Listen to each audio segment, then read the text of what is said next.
Eurodollar daily chart. Again, same thing inside the range here. Old dealing range low, old dealing range high. Again, this is what classic December trading looks like. This is what it looks like. This is the reason why I don't like to participate in it. And I prefer to use the holidays, which I will be doing it. Again, as a reminder, next Wednesday will be a pre-recorded video, and that'll be the last video I do for the week going into the following week after Christmas. It'll be a pre-recorded video on the following Wednesday. And that'll be it until we get back into the swing of things after the first of the new year. So sideways consolidation, looking for a drawdown into that 1168 level. I'm expecting that to be delivered next week. All right, so I gave you a video yesterday, and it was highly informative, even though it was short. Okay, so when you hear me talk on social media, you hear me talk in my Twitter when I had it, you hear me talk on my YouTube channel in my videos, and you hear me talking in here. And you've heard me talk about things like this in interviews where people like podcast operators and such that would interview me over the past few years. And I tell them that, I can call daily highs and lows, weekly highs and lows, and forecast them also. And yesterday I gave you an example of looking at how if you go into a trade, even though it may be a bread and butter trade, and I'm looking at 113.60 as a potential upside draw as a first target, and I mentioned how if you don't want to take that partial, how do you know when the trade's going to turn around against you? And I taught you how to do that yesterday. That is typically the way I see trades fail. Okay, so there isn't a whole lot of variations to that. So in your journal, that's the thing you're looking for. So 3 drives on the third pass through, that needs to see like strong momentum in your favor. If it starts to wane, then you're probably getting caught up in a 3 drives pattern or 3 Indians pattern. And after those 2 stages of external range liquidity are taken and purged, you're probably going to see a deep retracement and or reversal. I talked you through the idea that yesterday was Thursday in the recording when price was ticking and marking the market. And you probably are asking yourself, how did I know 113.60 was a significant price level?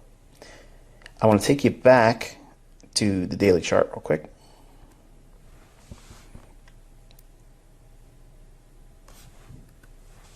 All right, and this range right here, okay, that's a gap. So from the close to the high, you put your Fibonacci on that and you get your 50 level. Okay, it gives you consequent encroachment. Extend that out in time. There it is right there. Okay, that is this level here. Now for this chart, before I took a screenshot, I have my cursor for my mouse laying directly on this candle, the highest candle here. So that way when you see the price right here, it's showing the price of that candle. Don't take my word for it. Go into your hourly chart for Eurodollar for Forex.com's price feed. The high will show 113.60 and 5 pipettes.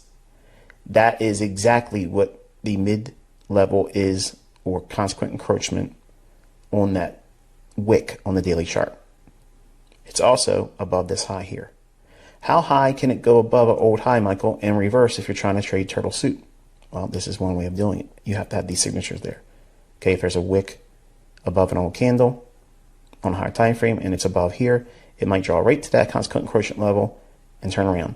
This high of that candle is exactly not 1 pipette beyond, not 1 pipette short. It's exactly right to that pipette.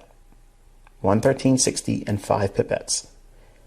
You do not get that with Wyckoff. Supply and demand can't even get in the same vicinity as something like that. Okay? No one teaches this. No one shows it. Okay? I'm teaching you how these concepts are superior. Nobody out there has anything that can beat this. You can't beat or do better than perfect. Put that in your journal. So you have your weekly high here on euro. I walked you through how you can see the reversal. So even if you didn't see the forecasted weekly high, how can you discover it real time? Well, that's what I did with you yesterday in the recording. Okay, walked you through it and showed you how it was going to draw back down into a imbalance, which we'll look at when we get into a 15-minute time frame. And then today, we ramped up one more time, and we'll see what that looks like on the 15-minute time frame as well. And then we had a retracement lower on euro with the higher price run on dollar. All right, so we had the 15-minute time frame here. Last up close candle, that's your bearish order block. 50% level of that is your mean threshold. Look at that. How nice is this? So here's the midnight candle on Friday, the 17th of December, 2021. It rallies up, hits mean threshold. High of the week formed. Okay, so Thursday, high of the week formed. It's trading up in here. So TGIF scenario, what TGIF is, you can search the forum, and I taught that in commentary. So there really isn't a specific lesson or lessons in like a core content month. It's inside the commentaries. Okay, so that's kind of like what you're going to be doing going forward as charter members. You know, if you want to be looking for the higher order lessons that are outside core content or outside of the price action models. When I'm teaching things in the coming weeks and all throughout the coming years, okay, that would amplify the things you've learned in core content, you would search for those topics in the forum search tab, okay? And I put enough in each video if I'm referring to certain things, that way it'll take you into those respective videos that would support it and talk about it. Anyway, Judas swing here, creates the high of the day, rallies back up into a retracement, sells off one more time in here, sells off bearish order block there. Get a measurement on this tail, and then optimal trade entry, sells off, breakaway gap, measuring gap, and almost back down into that old dealing range low on the hourly chart from Powell talking 2 weeks ago. And at the time of this recording, we still have a little while, a little bit more than a half an hour before the close of the week. But you know, even if it goes lower than that, I don't care. It's enough to talk about for the weekend, because we're not going to be doing anything until obviously Monday. So we will see how Sunday opens.